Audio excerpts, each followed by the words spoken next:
Now, this morning we're going to be continuing on in our series, Life is a Journey. And this series may go a little bit longer than I originally intended it to. Because it opens up so many important life lessons for us. Lessons that we need to give our attention to if we want to avoid some of the pitfalls that come to all of us along our journey of life. Because as Jesus said, narrow and difficult is the path that leads to life, and very few find it. The Amplified Version puts it like this: but small is the gate, and narrow and difficult to travel is the path that leads the way to everlasting life. And there are few who find it. We need to be aware of the direction our lives are heading in, if we want to have any chance of having an influence on where we'll end up. Now, one of the things that I've noticed, and it's been on the increase, I think, especially over the last 10 years, is the amount of voices, the number of voices yelling at us every day, trying to gain our attention, and in doing so, endeavouring to hijack our lives for their benefit, which surprisingly enough doesn't always align with what's best for us. Now, when I say hijack our lives, that's a kind of inflammatory term, right? But when I say hijack our lives, what I'm specifically talking about is that they want our attention, and most importantly, our time. Once they have our attention, they have a much better chance of gaining your time as well. And your time is the currency of your life. Your life is inextricably attached to your time. Without time, you have no life, and without life, there would be no time, as it's a measurement of life, aka the physical world.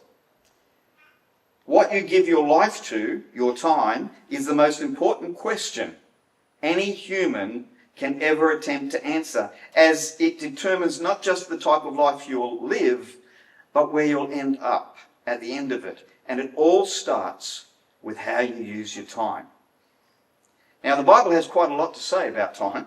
And this morning I want to give you 6 points that will help you think more clearly about your response to this incredibly important topic. One of the things about time, before I get into my 6 points, is that because it is something that we are in the middle of, we can often just simply take it for granted. It's one of the problems with doing this journey of life. Some of the most important things that we can pay attention to are we get so used to that we don't even notice them at all. And time is one of those things. Time, as I said, is incredibly important because it defines your life. And yet we can just treat our time as just a common commodity that we have. We can spend it whichever way we want, not realizing that your time is your life, and how you use your time determines the type of life you'll have. Now, I'm not going to take up too much of your time because your time is precious, but I want to encourage you this morning to really lean in and concentrate and have an open heart to what the Holy Spirit wants you to take away from what I'm about to share this morning. We're going to move through these pretty quickly. First one, time is a gift from God. One of the most famous passages in the Bible is found in Psalm 90, verse 12. And the psalmist writes these words. He says, "Teach us to number our days that we may gain a heart of wisdom." Life is limited. That limitation is meant to sharpen, that understanding of that limitation is meant to sharpen how we live our lives, not make us feel depressed. You don't have infinite time. So your life should be lived on purpose, not accidentally bouncing from crises to crises. Number 2, there is a season for everything. In Ecclesiastes chapter 3, verse 1, we read, "There is a time for everything and a season for every activity under the heavens." Solomon then goes on to list a whole bunch of opposites: birth, death, planting, harvesting, weeping, and laughing. Now, it's important when we're thinking about time and thinking about this idea of seasons that we realize that not every season is meant to feel the same. Some seasons are productive, others are painful, others are quiet, some are incredibly busy. Trying to force the wrong thing in the wrong season can lead to frustration. And understanding that can bring a huge sense of peace into our hearts. You don't need to rush growth. You don't need to cling to past seasons. You don't need to panic in hard ones. Understanding that life is seasonal can help you manage your expectation and can help you ride out some of the more difficult seasons that you'll go through. But the truth of the matter is, the storm eventually passes. Seasons change. The world turns. You won't always feel the way you're feeling right now. That will change. Your life won't always be full of what it's currently full of. That will change. We need to make the most of each of our seasons, and we need to realize that it's okay at times to have a season where you're just barely getting by, because that's normal. That's life. As somebody who's been around probably a little bit longer than 10% of it, no, than many of you, I can tell you that seasons come and seasons go. Life changes. And what you're experiencing now will not be the way you'll be experiencing life in 10, 15, 20 years. Some of you will be experiencing eternal life by then, maybe myself included. But seasons change. And it's okay to be overwhelmed in a particular season. It's okay to face a storm and think to yourself, how am I going to get through this? But don't ever forget this truth, that it will change. Life will change. What's really important in the middle of seasons is that you don't make decisions that are life-changing or life-altering because of the season that you're in. I see so many people make decisions because they're going through something really tough and they decide they want to bail. And yet if they had just hung in there a little bit longer without making that decision, they wouldn't have then damaged, sometimes irrevocably, relationships that they've had. They wouldn't have damaged their future, the future possibilities that were up ahead of them, because they made decisions in the midst of really tough seasons that they probably shouldn't have made. And if they had realised that what they were going through at that moment was going to change, it might have helped them not make a decision that would be detrimental to them for the rest of their lives. I don't know how many blokes I talk to have a barney with their wife and they make all of these promises because of the strength of the emotion at the time that they're never able to follow through with. And all they end up doing is causing even more frustration for their spouse because they've set this bar too high in the midst of emotional stress. When there's a lot of energy when you're emotionally stressed. They set the bar too high and they're not then able to live up to it, and all they do is create frustration and disappointment. I always say to people, don't make promises when you're in the middle of a fight or in the middle of an argument. Don't promise that you're going to do this and do that. Just let the energy die down. And then on the other side, when you're a little bit more realistic in your thinking, then decide what needs to be changed and then follow that through. So point number 2 is there is a season for everything. Point number 3, time should be used wisely, not carelessly.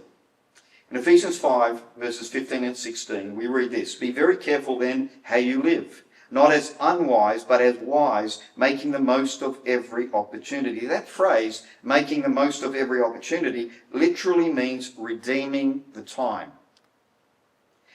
Time isn't just passing, it's something you can invest or waste. That doesn't mean that you become a productivity machine. It means living intentionally, aligning your time with what actually matters, and not drifting into distraction and triviality. Now, sometimes distractions help us to cope. I get that. I do a lot of reading, not just Christian books. I do a lot of reading of fiction books.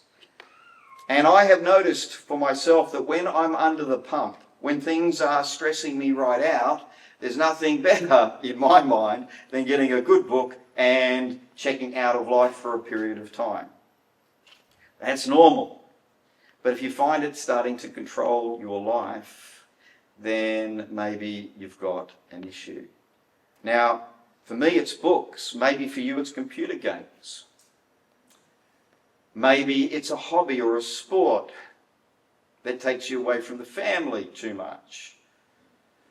Maybe, we all have our own things that we use to distract us and to help us cope. But if those things that are distracting us and helping us cope start to take over our lives, then maybe we need to pay attention to them. Number 4, life is short and uncertain. Now, this is a funny thing. This is a funny point, because the fact of the matter is your life is the longest thing you've ever done up till this point in time, correct? You haven't done anything longer than living. It is going to be the longest thing that you will do whilst on planet Earth. But it is actually short and uncertain. James 4:14 says this about our lives. He says, "You are a mist that appears for a little while and then vanishes." You know, the guy who wrote that has been gone for the last 2,000 years. What lesson can we bring from that? Don't build your life as if you have endless time. And that's an easy one when you're young, because when you're young you feel like you're eternal, that life is just so long. You've got all this stuff ahead of you. You realise as you get a little bit older and as your memory starts to fade that, wow, that was pretty short actually. And sometimes you find that older folk really struggle with regret, wishing that they could go back and relive parts of their lives because they didn't realise how quickly it would be over. It's why you hear old folk coming to young married couples who've just had kids, saying to them, "Oh, these are the best years of your life." Now, anybody who's had kids, right, or if you're in the middle of having kids, you know that having kids, especially when they're little, is horrendous. It's horrid. It's the worst part of bringing up kids when they're hopeless, when they're helpless, and you can't do anything. You're 24/7. You're with them all the time. It's not really all that pleasant, unless you're one of those weird lucky ones who get a child that sleeps all the way through the night, the very first kid. It's kind of like, okay, and you've got this really placid kid.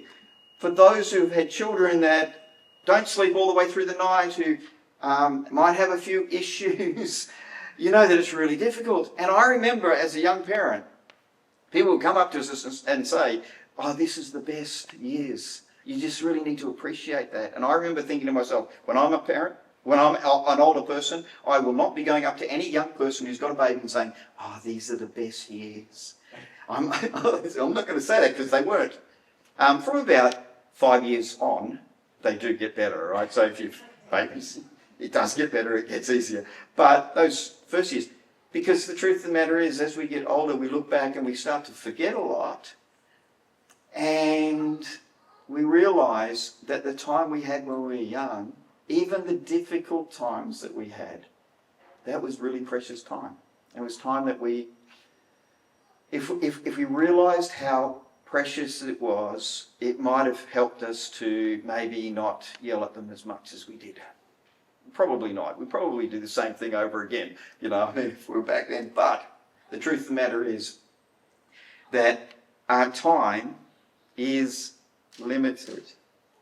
Don't build your life as if you have endless time, and hold plans loosely and focus on what actually lasts. I see so many people getting their noses bent out of shape because things aren't going the way they want them to. They've got all these plans for life, and life doesn't sort of line up with what they were hoping it would be like. And they get all upset. They get their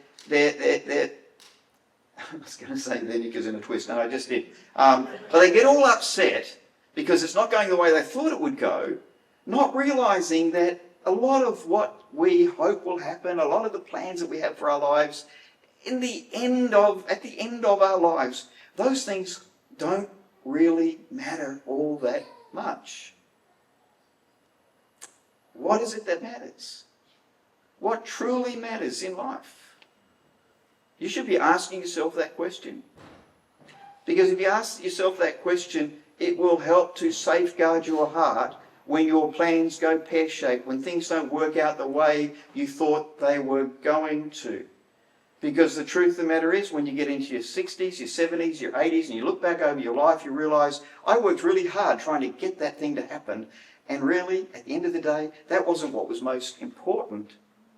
What was most important was what was going on inside my heart and the changes that were taking place inside of me. And the response that I was making to that disappointment.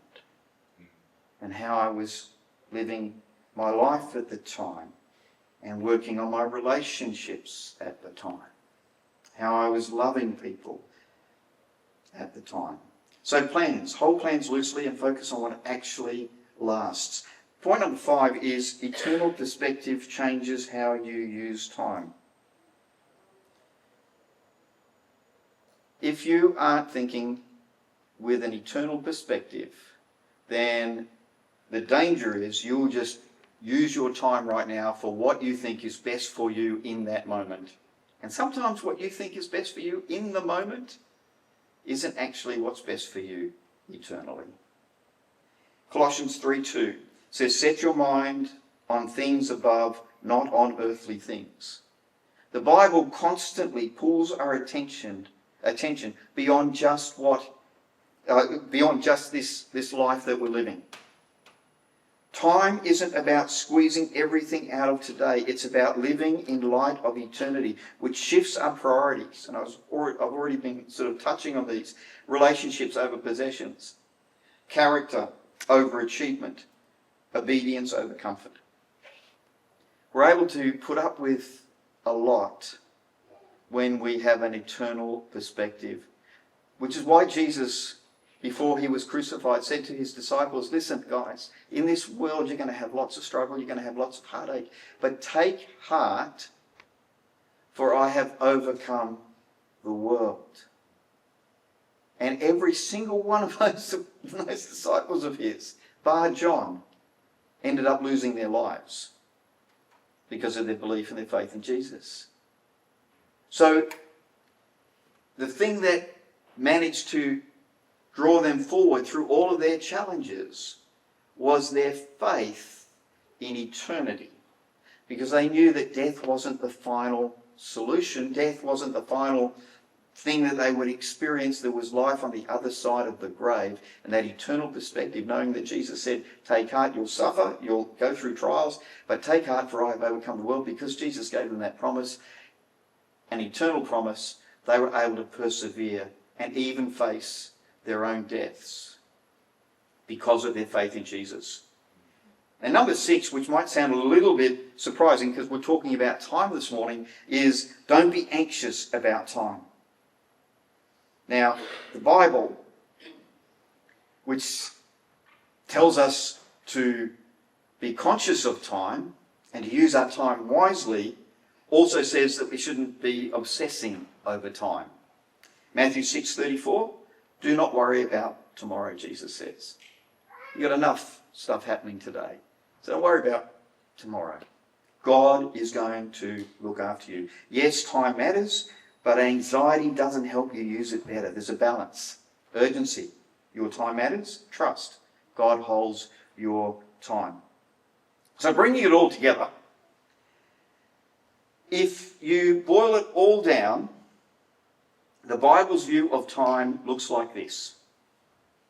Your time is limited, so live wisely. Your time is given by God, so steward it well. Your time has seasons, so don't force everything at once. And your time connects to eternity, so focus on what really matters. So just going through those again, your time is limited, so live wisely. Your time is given by God, so steward it well. Your time has seasons, so don't force everything at once. And your time connects to eternity, so focus on what really matters. Now, a really simple way of putting that all together in your own life is this. You could ask yourself these 3 questions each day. And they didn't turn up on the screen, did they? No. So the first question, what actually matters today? Not just what's urgent. So ask yourself that question, what actually matters today? Not what's urgent. Second question, am I living intentionally or drifting? And third question, would I be glad I spent my time this way if I look back later when you're thinking about your day? Now something that I try to do every single day is at least one thing that will have a positive impact on my life. Try to do this every single day. And it's separate from my morning routine. I have a routine that I go through every single day the moment I wake up, which involves Bible meditation, prayer, and checking what the weather's going to be like for the day.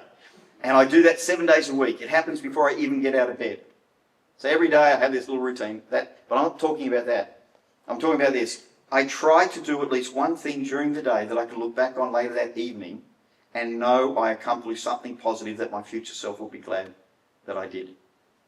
Now, it could be something as simple as having an exercise session or tidying up some part of the house or sending an encouraging text message or email to someone or doing a job that I've been procrastinating about.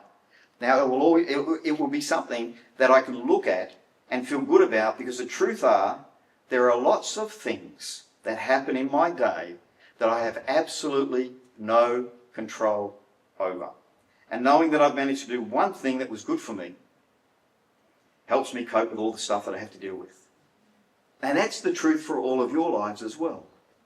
Most of your day, most of your time is spent reacting to stuff that happens. And that's normal. That's absolutely normal. You go to work, there are certain things that you have to do. You're reacting to what is expected of you. You're at home. You've got to cook a meal. If you've got kids, you've got to cook a meal or else they'll die of starvation, right? So you've got to cook for them. You've got to clean the house. There's lots of things that you react to that happen every single day that dictate how you use your time, and that's perfectly normal. But if all you're ever doing is reacting to stuff that happens, you'll probably at some stage hit a wall and go, what's the purpose of all of this stuff that's going on in my life? So if you can get into the habit of doing it, just one thing every single day that you know is beneficial, not just for you, but also for others, then what happens is, over time, that one good thing that you do each day compounds in your life, and your life is changed for the better. And it helps you to have a sense of progress in the midst of the storms of life and the things that happen around you that you have absolutely no control over. I always laugh when people talk about, life balance. The reason why I laugh about that is because I think I'm relatively smart, right? It's one of my problems in life. I'm trying to be more humble about it. But I've always thought I'm pretty smart, right? And I thought, I read a lot, I think a lot. Therefore, with all of the thinking and the reading that I do and my relationship with Jesus, I should be able to control my life. I should be able to control how things work and pan out. But one of the things I've discovered about life, it doesn't matter how smart you are. It doesn't matter how focused you are. It doesn't matter how much of a work ethic you have. You cannot control life. You cannot control what comes your way. All you can do is learn to ride the waves that life sends your way. And instead of trying to control everything, because you know where that leads you. That leads you to burnout. That leads you to seasons of depression. That leads you to sometimes very dark places when you're trying to control stuff that you have no power over. And that's life. Life is a bit of a beast at times. So instead of trying to control it, just realise, okay, I've just got to ride this thing. Sometimes I'm going to be really busy. Sometimes I'm going to have some downtime. Sometimes I'm going to have a bit of spare time for myself. Other times I'm not. Things are going to be happening left, right and centre. But if you can set in motion in your life at the moment that thing that I was talking about every day, just try to do one good thing. One good thing that will benefit you and benefit others. And you can just do that one thing each day. No matter what's happening around you, you'll still be building your life in a positive direction. And all I can say, from my perspective in life, at this point in time in my life, is that it actually works. It actually works. Yeah, there are times where I just throw my hands up and go, I have no idea how I'm going to get through this, or I have no idea how I'm going to cope with this. There still have those days. But then I find that the ship rights itself and I realise, okay, the wave got a little bit choppy there, got a little bit hard, but it's fine. Still heading towards Jesus, still heading towards this life that I'm trying to build, which is a life that is more loving and more kind. That's cool. That's the direction that I've got this ship going in, and I'm going to keep coming back to that regardless of how I'm feeling. And by just having one thing in each day that I try to do, I found it very, very helpful. Very, very helpful. Now sometimes, I don't know if you struggle with this, but sometimes when I read the Bible, I think, this is so far beyond my experience, what I'm actually experiencing right now. And it can be really frustrating, right? Because you're kind of, and I'm a pastor and I'm giving my life to this. Sometimes it can be really frustrating thinking, how do we make this thing work? Because I have no control on what other people do. I have no control over the state of the world that I'm currently living in. I have no control over petrol prices. I have no control over a lot of things. But how can I make this work? And I found that Jesus gives us some really, really simple, practical things that if we implement them or put them into our lives, then they make a massive, massive difference over time. Over time. It all takes time. And as I said right at the beginning of my message, time equates to life. And how you use your time is either adding value to your life or taking value away from your life. And it's my prayer that every single one of you will live an incredibly valuable life. Not just for you, but also for those around you. If we could have the musicians back.